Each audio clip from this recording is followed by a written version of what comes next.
¿Qué tal? Bienvenidos a su programa Voces en Directo. Mi nombre es Yolanda Morales y en esta ocasión vamos a tener la oportunidad de conversar con el economista en jefe de Bancomer, Carlos Serrano, para conocer pues el diagnóstico que tienen en la institución acerca de la situación de la economía mexicana, los riesgos que está enfrentando México a partir de la llegada del presidente de Estados Unidos, Donald Trump, y pues también para conversar un poco acerca de lo que está sucediendo aquí en el mercado doméstico y de los cambios que va a haber en el Banco de México. Pues sin más preámbulos, si me acompañan una breve pausa, vamos a tener la oportunidad de iniciar esta conversación. Bienvenidos a este espacio del Economista. Voces en Directo. Somos el medio de comunicación líder de las voces expertas, un espacio donde platicamos con especialistas en economía del más alto nivel, compartiendo sus grandes puntos de vista sobre temas actuales. No pierdas la oportunidad de vernos por eleconomista.mx.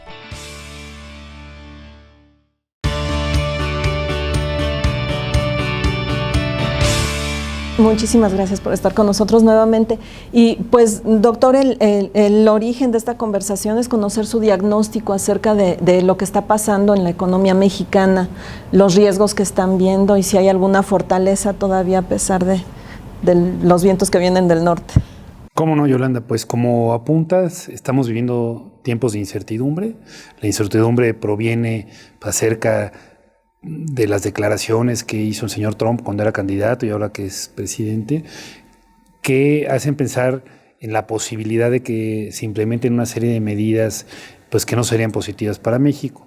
Medidas que restrinjan la relación comercial entre México y Estados Unidos, medidas que intenten disuadir a empresas de Estados Unidos a que instalen operaciones en México y medidas también que intenten interferir con el flujo de remesas que recibe nuestro país. Entonces yo te diría, yo creo que la manera de hacer un diagnóstico de lo que está ocurriendo y lo que de los retos que enfrenta el país desde la elección del 8 de noviembre del año pasado, creo que lo idóneo es dividir la discusión en lo que puede ocurrir en el corto plazo y en el mediano y largo plazo. En el corto plazo me parece que lamentablemente es muy claro que el resultado de esta retórica que ha conducido el presidente Trump va a resultar en un menor crecimiento para nuestra economía. Yo antes estimaba que el crecimiento de la economía en nuestro país antes de la elección de Estados Unidos iba a estar en torno al 2.3%, hoy mi estimado es del 1%, es decir, hay una reducción importante. ¿Por qué es la reducción? Yo te diría por dos factores fundamentales. El primero es que toda la incertidumbre acerca de exactamente qué forma puede tomar la relación comercial entre ambos países está haciendo que la inversión disminuya. Hay muchas empresas que están diciendo, antes de realizar la siguiente inversión, mejor me espero a ver cómo viene la política de Estados Unidos y toda esta dilación de la inversión pues afecta negativamente a la economía. Creo que puede ser un año donde veamos la inversión creciendo de manera negativa. Y el segundo efecto que ha tenido y que estará teniendo a lo largo del año el resultado de la elección afectará al canal del consumo. ¿Por qué? Por dos razones. La primera es que como bien sabes, vivimos una depreciación muy importante el mismo día de la elección. Los mercados anticipaban pues, que el resultado de la elección no sería favorable para México y la depreciación del tipo de cambio está significando, primero, un mayor nivel de inflación. La inflación hoy ya está en 4.7%, ya está por encima del intervalo de tolerancia que se fija el Banco de México, que es de 4%. Yo estimo que debe llegar a niveles de entre 5.5 y 6% este año. Y la inflación lo que va a resultar es en que los salarios reales sean menores en México. En México los salarios nominales tienden a ser más rígidos y lo que determina, sobre todo en el corto plazo, al salario real es la inflación. Entonces, así como los dos últimos años el consumo fue un motor importante de la economía debido a que la inflación fue relativamente baja y esa inflación baja se tradujo en mayores salarios reales. Ahora me parece que veremos el otro espejo, veremos una inflación mayor que se va a traducir en una caída de los salarios reales y por lo tanto en un menor dinamismo del consumo. Estos dos elementos, menor inversión y menor consumo, que se explica tanto por la mayor inflación, como decía, como las mayores tasas de interés, me parece que van a ser lo que explique un menor dinamismo para la economía. Paradójicamente, y a pesar de todo el discurso de Trump, me parece que este debe ser un muy buen año para las exportaciones de México hacia Estados Unidos. ¿Por qué? Porque hoy pues no hay ninguna barrera para que México exporte. Hoy México exporta en las mismas condiciones que podía exportar antes de la elección, y creo que eso por lo menos va a durar todo el año en lo que se renegocie el tratado. Yo creo que al final, ya hablaremos de ello, no se va a trastocar de fondo la relación comercial, pero por lo menos este año no va a haber barrera, y va a haber dos elementos adicionales. El primero es que vemos una recuperación importante del sector de manufacturas de Estados Unidos, que es el principal determinante de la demanda por nuestras exportaciones.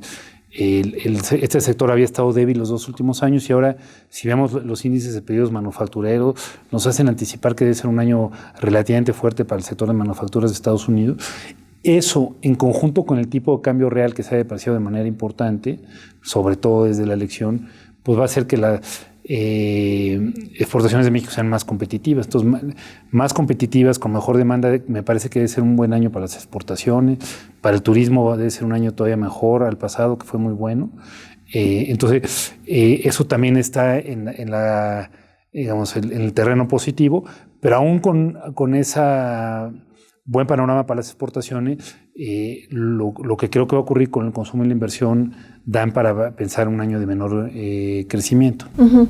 Oye, doctor, y ya que está usted tocando el tema de las tasas, preguntarle, primero, ¿cuál es la previsión que tienen ustedes acerca de cómo se va a manejar la política monetaria este año, cómo cerrarán las tasas, y esto cómo va a impactar en los créditos? Porque entiendo que el crédito ha sido uno de los elementos que ha favorecido en los últimos 2 años al consumo, ¿no? A la demanda doméstica. ¿Cómo no, pues, Yolanda? Pues yo creo que lo que vamos a esperar ahora es una política monetaria más restrictiva por parte del Banco de México. Me parece, incluso esto ya lo hemos visto, llevamos ya una serie de subidas. Hace unos días vimos una subida de 50 puntos base.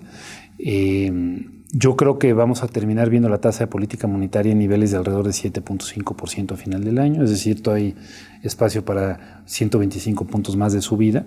¿Por qué? Porque yo creo que el Banco de México está enfrentando un reto muy importante, y es lograr que no haya un desanclaje en las expectativas de inflación.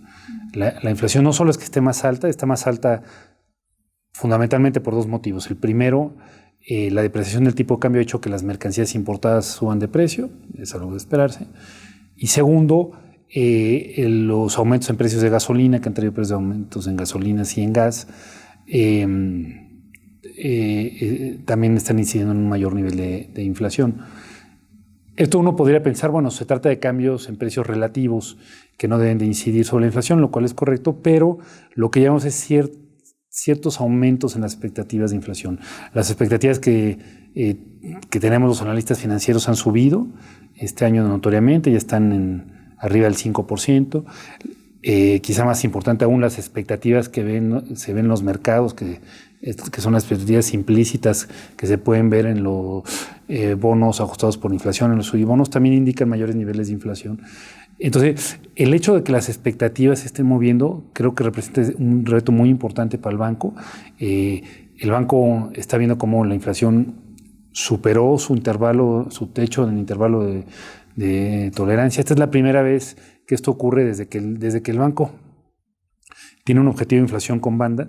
La inflación antes había estado alta, pero bajó y convergió a este intervalo. Pues es la primera vez que sale del intervalo. Entonces creo que el banco, y recordando más que es un banco central que tiene un objetivo único, y ese objetivo es la estabilidad de precios, creo que no tiene más opción que actuar de manera enérgica con una política más restrictiva para lograr que estas expectativas de inflación permanezcan bien ancladas, y por tanto creo que veremos una política más restrictiva. Como te decía, creo que las tasas deben terminar en niveles de alrededor de 7,5% este año, es decir, todavía hay espacio para ver subidas más importantes, y eso debe ayudar a que se anclan las expectativas y la inflación en el año 2018 comienza a descender. Uh-huh. Pues, doctor, si me permite, nos vamos a ir a una brevísima pausa. ¿Cómo no? Y regresamos ahorita para seguir conversando sobre política monetaria. ¿Cómo no? Gracias. Síguenos en nuestras redes sociales, en Facebook, eleconomista.mx, Twitter, @eleconomista y YouTube, Video El Economista. En un momento continuamos. El Economista. Ofrecemos un panorama de los indicadores económicos que mueven la economía nacional y mundial, así como balances estadísticos de las acciones en la Bolsa Mexicana de Valores y las principales bolsas del mundo. Somos el periódico líder gracias a que orientamos a nuestro público con las principales noticias de economía, finanzas y negocios de México. Asesórate oportunamente y toma las mejores decisiones.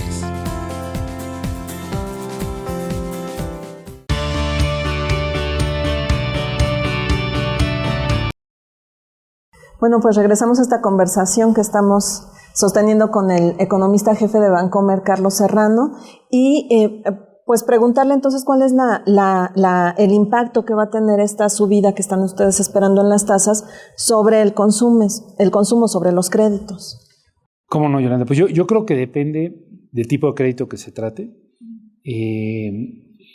Antes de ello, yo te diría, yo mantendría las cosas en cierta perspectiva, es decir, las tasas en México van a subir, la tasa política monetaria va a subir y eso va a hacer que las tasas de distintos productos suban, pero de todas maneras desde una perspectiva histórica creo que las tasas van a estar relativamente bajas y por lo tanto no debemos de ver afectaciones muy grandes en la provisión de crédito. Dicho lo anterior, me parece que hay que hacer el análisis dependiendo del tipo de cartera. Al crédito hipotecario, todo lo que ya ha sido otorgado pues es en tasa fija y eso no se va a afectar.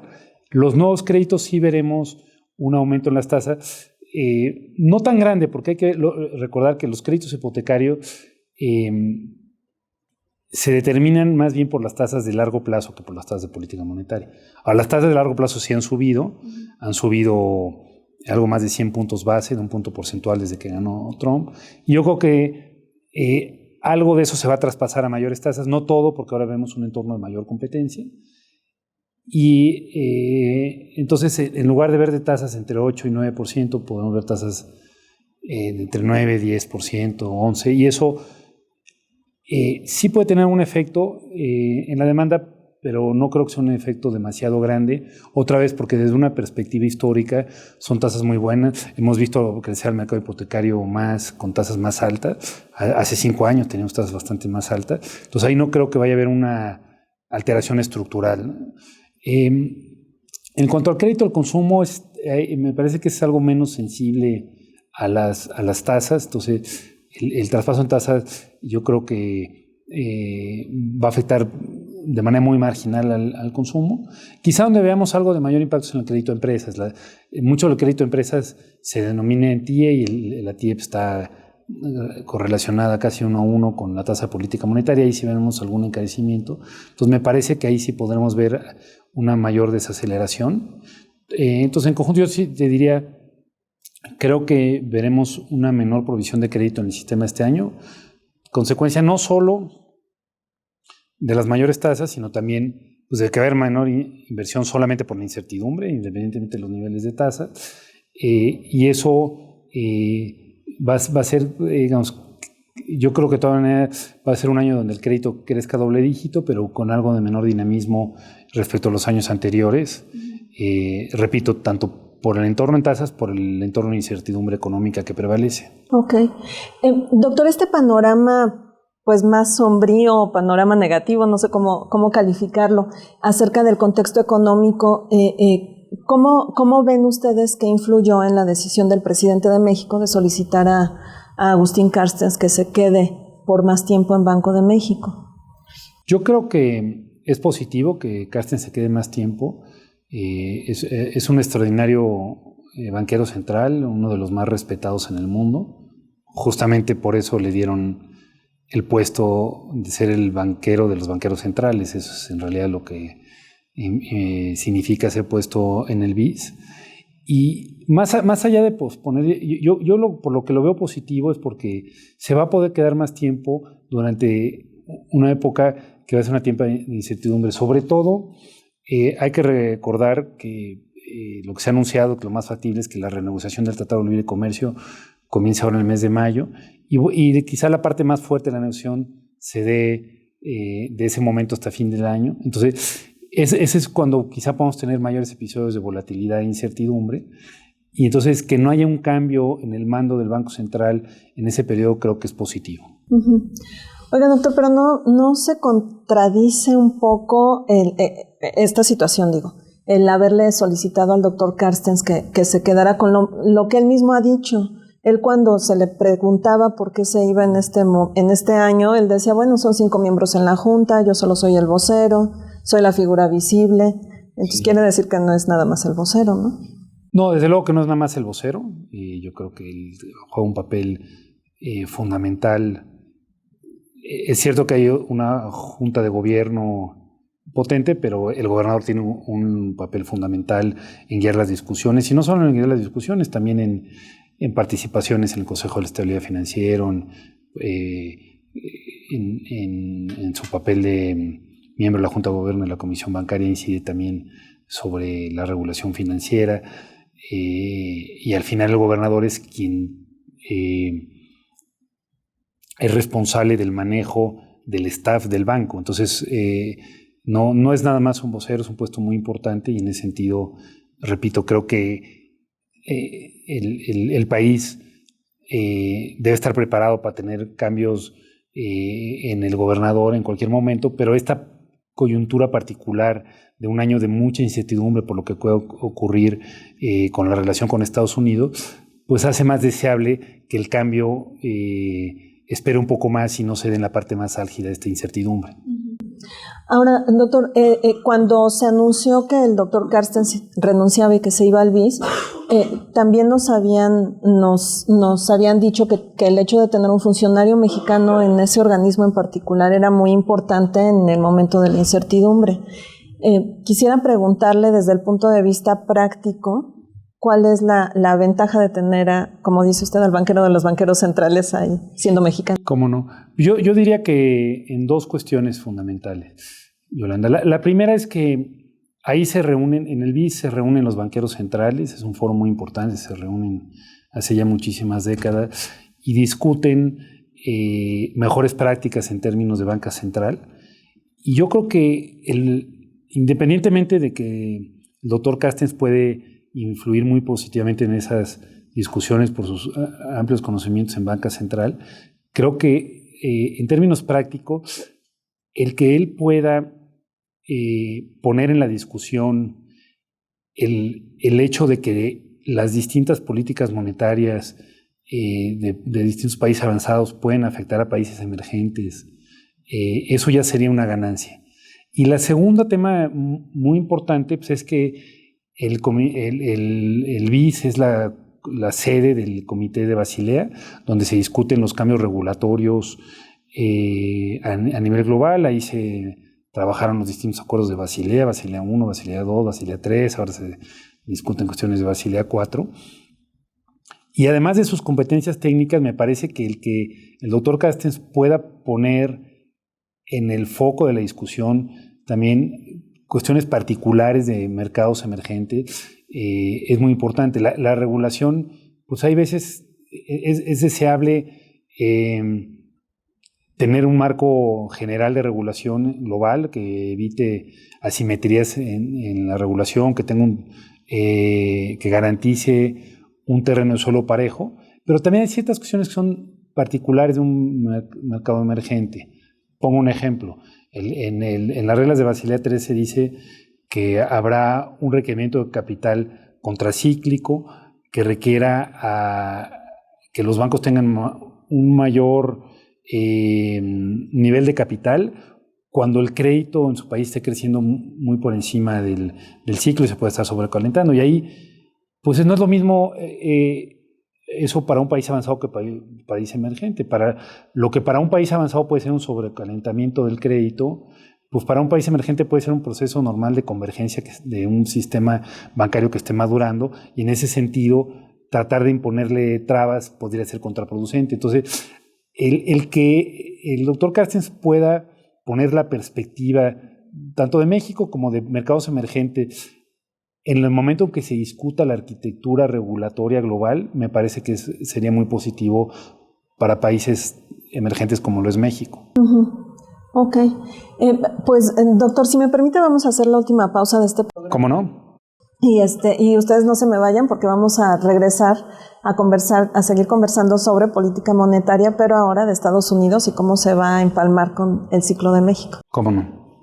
Síguenos en nuestras redes sociales, en Facebook eleconomista.mx, Twitter @eleconomista y YouTube Video El Economista. En un momento continuamos.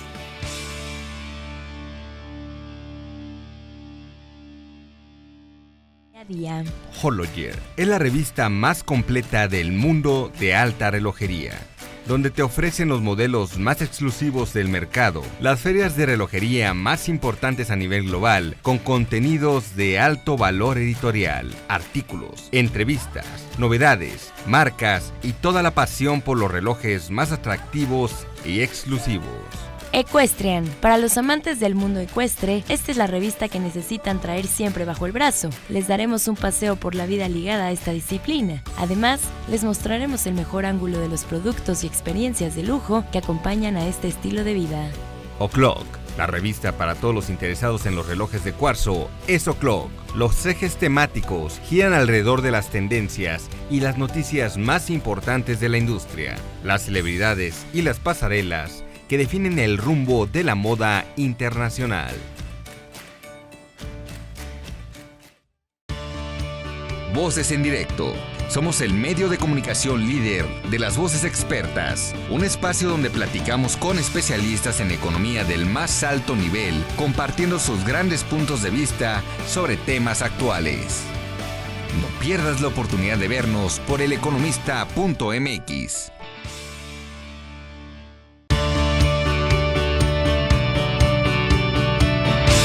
Bueno, pues seguimos en esta conversación que tenemos desde las instalaciones del nuevo edificio de BBVA Bancomer. Bueno, ni tan nuevo, ¿no? Ya tenemos aquí un año, sí. Por cierto, les agradecemos las facilidades para hacer aquí un gusto tenerte aquí. La grabación, muy bonito edificio, doctor. Y pues me gustaría platicar sobre los ciclos, el ciclo económico que trae Estados Unidos, el ciclo que trae México. Y cómo se va a empalmar a la hora de la resolución de las tendencias de la política fiscal y monetaria aquí en México. ¿Cómo lo está viendo? Pues mira, lo que va, todavía no tenemos total certidumbre, pero parece haber ya muchos elementos que nos hacen pensar que Estados Unidos va a entrar en una fase de una política fiscal expansionista. La política fiscal va a consistir en reducción de impuestos corporativos. Parece ser que van a eliminar el presidente Trump está a favor de una propuesta que elimine el impuesto sobre la renta corporativo, bajar las tasas de impuestos sobre la renta de muchos ciudadanos, en particular los de mayores ingresos, y al mismo tiempo una expansión en gastos en infraestructura. Me parece que quizá no sea el mejor momento para llevar a cabo esta política fiscal expansionista. ¿Por qué? Porque hoy la economía de Estados Unidos está cerca de una situación de lo que podemos definir como de pleno empleo. Y cuando tenemos políticas que estimulan la demanda agregada, que una economía está en pleno empleo, lo que suele ocurrir, lo que terminaremos viendo, me parece, es mayores déficits y mayores niveles de inflación.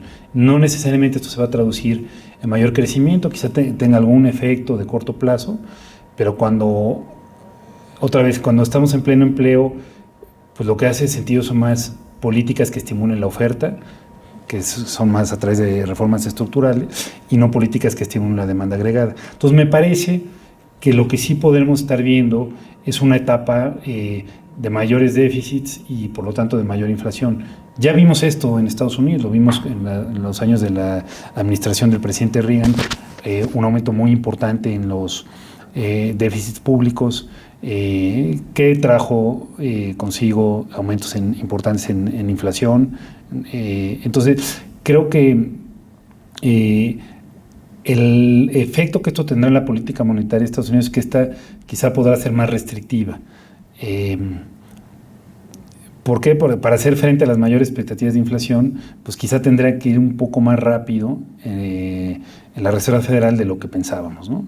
Y ahí me parece que una cosa que sería crucial y donde hay algunas señales de preocupación es que se mantenga la independencia de la Reserva Federal, que la Reserva Federal mantenga independencia, que pueda controlar las expectativas de inflación.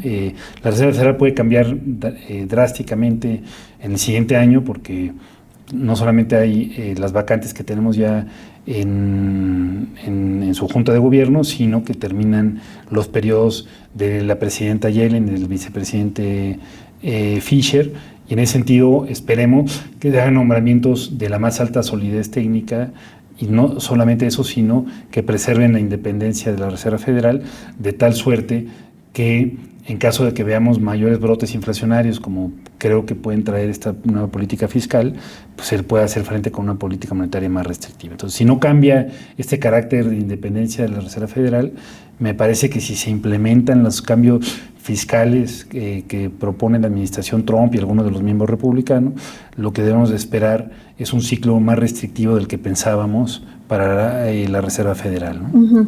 Para este año, ¿qué es lo que están estimando ustedes en las tasas de Estados Unidos? Para este año estamos esperando 3 subidas de 25 puntos base, que es algo más de... antes pensábamos entre 1 y 2 subidas, pero ahora este nuevo clima nos hace llevar más hacia 3 subidas. ¿Y esto cómo va a impactar en las decisiones de política monetaria en México? Pues yo creo que eso va a reforzar lo que ya te comentaba, que tendremos una política más restrictiva. Creo que cuando suba la Reserva Federal será un momento también para que el Banco de México suba, no solamente por anclar las expectativas de inflación, sino para mantener la apertura o la distancia que hay entre las tasas relativas entre México y Estados Unidos, y de tal suerte que eso permita reducir las posibilidades que existan salidas de capital. Entonces me parece que si vemos una Fed más restrictiva, también veremos un Banco de México más restrictivo. ¿Ya se han presentado salidas de capital? Paradójicamente no.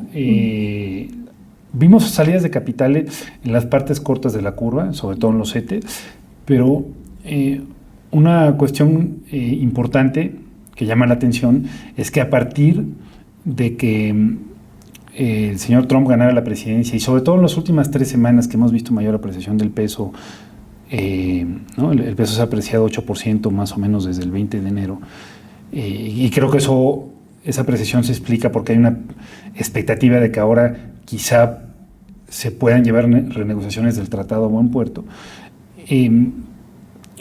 Hemos visto una entrada muy fuerte de capitales a bonos de más largo plazo, en los bonos M's. Y creo que eso es porque el mercado reconoce 2 cosas. La primera, pues que las valuaciones en México ya hace sentido, que los bonos ya están baratos porque el tipo de cambio se depreció demasiado y que tan solo con que se aprecie algo, pues ya les va a dar ganancia a los inversionistas extranjeros. Y segunda, que a mediano y largo plazo es factible que no se trastoque la relación comercial entre México y Estados Unidos, que por cierto es lo que creemos nosotros aquí en Bancomer. Nosotros creemos que sí vamos a tener estos efectos negativos de corto plazo, que van a ser cíclicos, pero que no veremos efectos estructurales como resultado de la elección de Estados Unidos. ¿Por qué?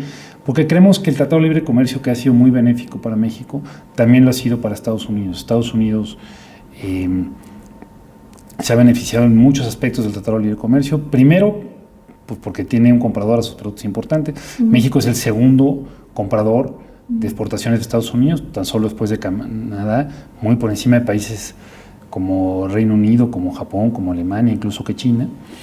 Entonces, el trastocar esa relación afectaría a muchos exportadores de Estados Unidos, exportadores de muchos bienes, bienes alimenticios, por ejemplo, donde México es el primer comprador de granos en Estados Unidos, entre otras cosas. Segundo, porque el hecho de que haya empresas que inviertan en México, de Estados Unidos, a diferencia de lo que opinan algunos y lo que ha dicho el señor Trump, me parece que eso no es que esté resultando en que se pierdan empleos para Estados Unidos. Me parece que eso lo que está ayudando es a que empresas de Estados Unidos puedan ser más competitivas. Esa inversión permite que parte del proceso productivo se lleve en México y que los bienes manufactureros de empresas de Estados Unidos sean más competitivos contra el mundo. trastocar eso no va a regresar los empleos. Pongamos el ejemplo de los automóviles. Si de repente se cerrara la producción automotriz en México, pues los coches ahí se producirían mucho más caros, lo que se ganaría es perder cuota de mercado y tampoco regresarían los empleos. Las empresas de Estados Unidos se han instalado aquí, pues no por hacer un daño ni por azar, se han instalado aquí porque eso les permite ser más productivas, y al ser más productivas eso hace que gane la economía de Estados Unidos.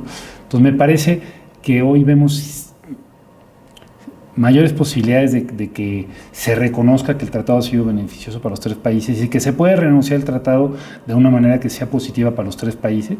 El libre comercio pues no es un juego suma cero, en el libre comercio todos pueden ganar, y si eso ocurre, los prospectos de crecimiento en México mediano y largo plazo se verán bien, y creo que eso en parte explica el que hayan estado entrando capitales, sobre todo a plazos más largos en México, ¿no?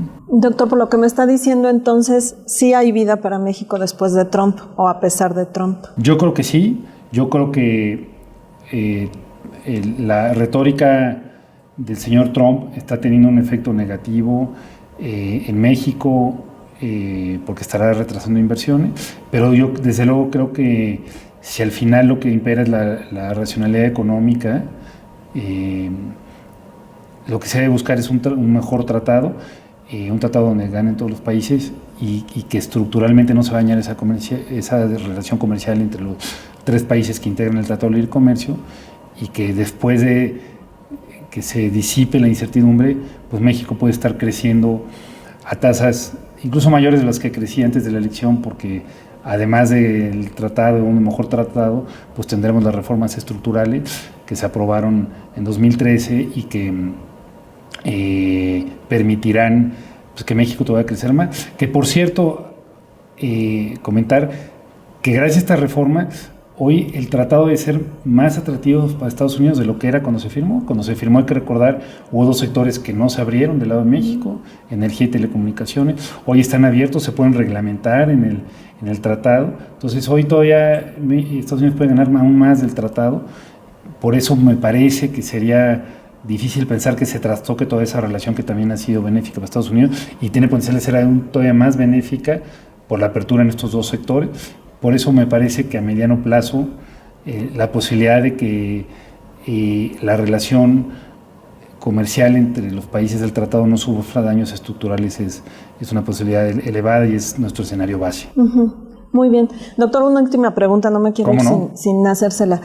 Las agencias calificadoras pues tienen a México en perspectiva negativa, lo que es un paso adelante de que le recorten la calificación. Quisiera preguntarle cómo lo ven ustedes, si hay todavía modo de que México pueda evitar una degradación y de cuánto podría ser. ¿Perdería México el grado de inversión?